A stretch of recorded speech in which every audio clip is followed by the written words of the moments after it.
Hello viewers, நம்ம வந்து இப்போ பேக் பீஸ் வச்சு ஃப்ரண்ட் சைடு அளவு எடுக்கிறத பார்க்க போகிறோம். அப்படியே பேக் பீஸ் கிராஸாக வச்சு அவுட்லைன் ஃபுல்லாக வரைஞ்சிடணும். வரைஞ்சிட்டு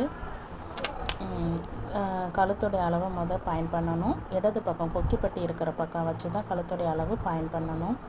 ஷோல்டர்லேருந்து 1/4 இன்ச்சு இறக்கி அப்படியே வளைவாக கரெக்டாக பாயிண்ட் பண்ணி இந்த கொக்கிக்கிட்ட 1/4 இன்ச்சு விட்டணும். விட்டு இந்த கொக்கிப்பட்டி இருக்குது பாருங்கள், அந்த இடத்துல ஒரு பாயிண்ட் பண்ணி அங்கேருந்து 1 இன்ச்சு பாயிண்ட் பண்ணணும். அடுத்து வந்து ஆம் ஹோல் சைடு 1/2 இன்ச்சு தள்ளி வச்சு மேலே 1/4 இன்ச்சு கீழே 1/4 இன்ச்சு அப்படியே பாயிண்ட் பண்ணிவிடுங்க. அடுத்து முன்னுடைய பாயிண்ட்டுடைய அளவு